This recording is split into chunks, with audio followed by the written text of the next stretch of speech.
અંદાજે 50 લાખ રૂપિયાની કિંમતના એમડી ડ્રગ્સના જથ્થા સાથે જુહાપુરાના કુખ્યાત પેડલર તોફિક અહેમદ કાદરીને તો અમદાવાદની ઝોન 7 એલસીબીની ટીમે દબોચી લીધો છે। ત્યારે ડ્રગ્સ નેટવર્કના મુખ્ય સૂત્રધાર સુધી પહોંચવા માટે હવે પોલીસે કમર કસી છે।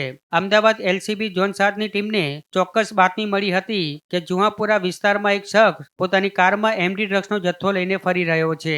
આથી બાતમીના આધારે એલસીબી અને વેજલપુર પોલીસની ટીમે જુહાપુરાના રોયલ અકબર ટાવર પાસે છટકું ગોઠવ્યું હતું। તે દરમિયાન શંકાસ્પદ ક્રેટા કારને અટકાવી તપાસ હાથ ધરવામાં આવી હતી। પોલીસે કારની તલાશી લેતા ડ્રાઈવર સીટની નીચે સંતાડેલી એક થેલી મળી આવી હતી। થેલીની તપાસ દરમિયાન કેફી દ્રવ્યો મળી આવ્યા હતા। એફએસએલની પ્રાથમિક તપાસમાં આ જથ્થો શુદ્ધ એમડી ડ્રગ્સ હોવાનું સાબિત થયું હતું। આમ કુલ 504 ગ્રામ એમડી ડ્રગ્સ ઝડપાયું હતું। જે બાદ પોલીસે તોફિક અહેમદ કાદરી નામના પેડલરની ધરપકડ કરી હતી અને પૂછપરછ દરમિયાન આરોપીએ કબૂલ્યું હતું કે આ ડ્રગ્સનો જથ્થો તેણે અમદાવાદના જ એક વ્યક્તિ પાસેથી મેળવ્યો હતો અને શહેરના વિવિધ વિસ્તારોમાં છૂટક વેચાણ કરવાનો હતો। ત્યારે હાલ પોલીસે એમડી ડ્રગ્સ ઉપરાંત આરોપી પાસેથી મોબાઈલ ફોન અને ક્રેટા કાર સહિતનો મુદ્દામાલ જપ્ત કર્યો છે અને આરોપી સામે વિજલપુર પોલીસ સ્ટેશન ખાતે એનડીપીએસ એક્ટ હેઠળ ગુનો નોંધવામાં આવ્યો છે અને આરોપી આ ડ્રગ્સ ક્યાંથી લાવ્યો હતો અને કોને વેચાણ કરવાનો હતો તે દિશામાં તપાસ તેજ કરી છે। જોકે તપાસમાં એ પણ સામે આવ્યું છે કે આરોપી અગાઉ પણ એનડીપીએસ એક્ટ હેઠળના ગુનાઓમાં પોલીસ હાથે ઝડપાઈ ચૂક્યો છે।